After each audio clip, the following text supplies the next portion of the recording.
Before we start, warning. Spoilers ahead. Today, I'm going to recap a 2017 Korean action crime movie called The Prison.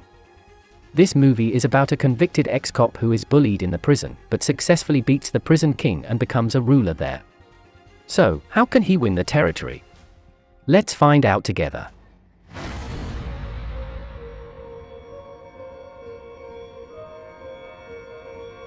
One night, a businessman is anxious as his company's tax evasion has been exposed. He plans to flee Korea before the police can get to him. Suddenly, 3 masked men come and calmly inject him with drugs. Turns out, they are inmates of the Sungan prison and are members of a powerful crime syndicate who kill for money. The next morning, the businessman is found dead due to drug overdose and the case is closed without any murder indication. Meanwhile, Song is a convicted ex-cop who is going to the same prison. He was convicted of evidence tampering and even bribery. He was dubbed as Grim Reaper as he always successfully takes down his target. Due to his unfriendly nature, he immediately gets into a fight as soon as he gets off the bus. Unbeknownst to him, he has just entered a prison with lots of gangs who are reigned by a powerful crime syndicate. At night, he is immediately bullied by his roommates and is beaten constantly. Turns out, his roommates are led by Changil, a gang leader who Song has thrown in while he was still a cop. Changil pees on Song, but he laughs continuously. Changil opens Song's gag and Song bites his neck until he bleeds badly. Song takes Changil hostage and demands an audience with the warden. Then, he meets the warden and demands special treatment, to which the warden denies. The guard escorts him out, but then the crime syndicate comes to back the warden. For the second time that night, he is beaten and is dragged into a factory. Then, Ik-ho, the leader of the prison crime syndicate, comes out and orders his men to cut Song's arm. After some time, Song finally breaks and promises to follow the syndicate's rules. They let him go and send him to a solitary cell as a punishment. Meanwhile, Ik-ho as the prison king is enjoying his special treatment. He is known for his ruthlessness of eating his enemies' eyeballs. His ruthless methods paved his way to become the most feared person in the prison, even above all of the gangs. Aside from those methods, he also wins the authorities and the inmates by bribing them with a portion of his dirty money. The next day, Changil's men gang up on Song. Seeing this, Ik-ho comes and orders them to do a duel. Then, the duel starts. At first, Song manages to land heavy blows on Changil. Then, Changil manages to land a blow on Song and they overpower one another consecutively. Song catches Changil off guard and throws him to the ground. Then, he kicks him in the chest and delivers the finishing blow, resulting in his win. As a reward, Song asks to join Ik-ho's gang, to which Ik-ho accepts. He finally joins the gang and gets to live the luxury life in the prison.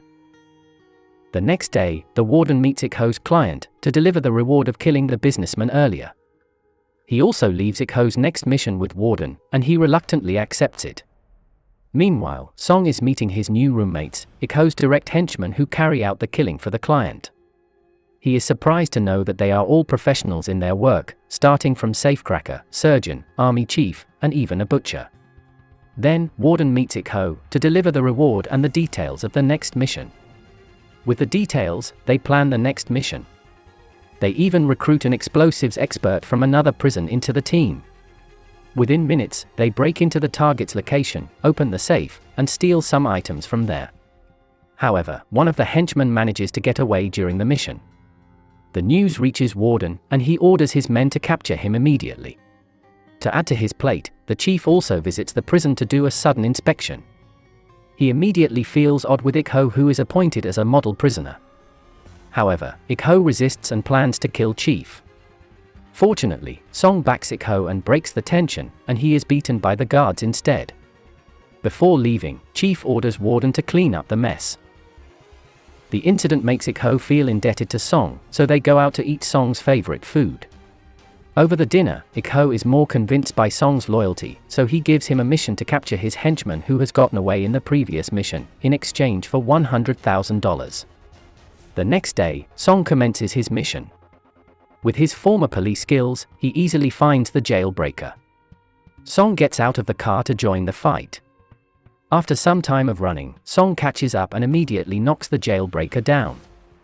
The jailbreaker is brought back to the prison and Ikho orders him to commit suicide. Song receives the money but feels guilty of helping to kill the jailbreaker. The next day, Song is appointed as Ikho's right-hand man. Ikho teaches Song about many things to survive in prison and persuades him to go all out in joining the syndicate. While Song is cleaning, he accidentally sees the warden keeping a secret in his office and plans to check it out later. Then, Song and the gang enjoy some barbecue together. Unfortunately, he gets into a fight with Lee, Ikho's former right-hand man, who envies him. Ikho shows Song his favor in front of everyone by beating Lee instead. Changil realizes Lee's change of heart, so he invites him to conspire against Ikho and he reluctantly agrees.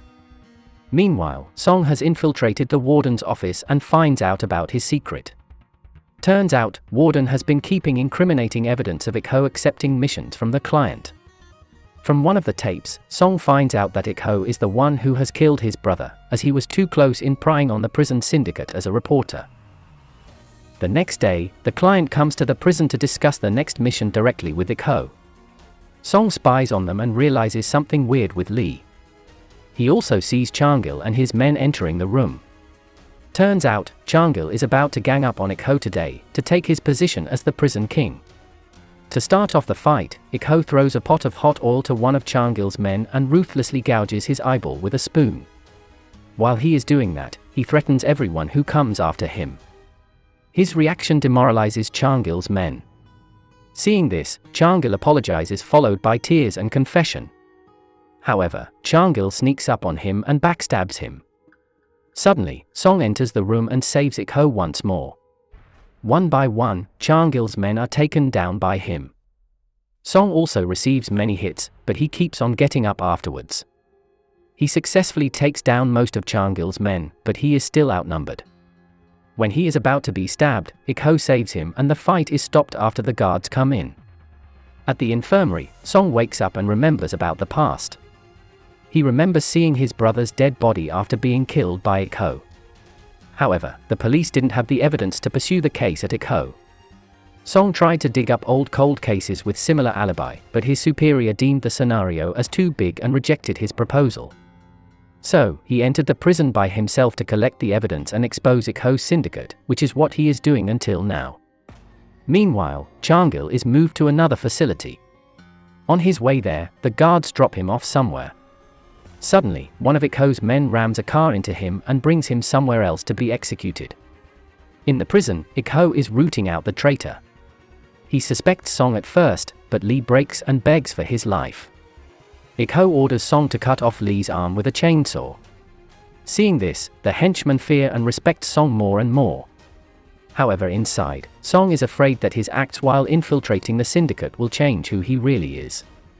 Ikho realizes that Song is wavering, so he shares his goal with him. He plans to take over all of the prisons in Korea, and asks Song to help him. The next day, Song is meeting his senior outside the prison.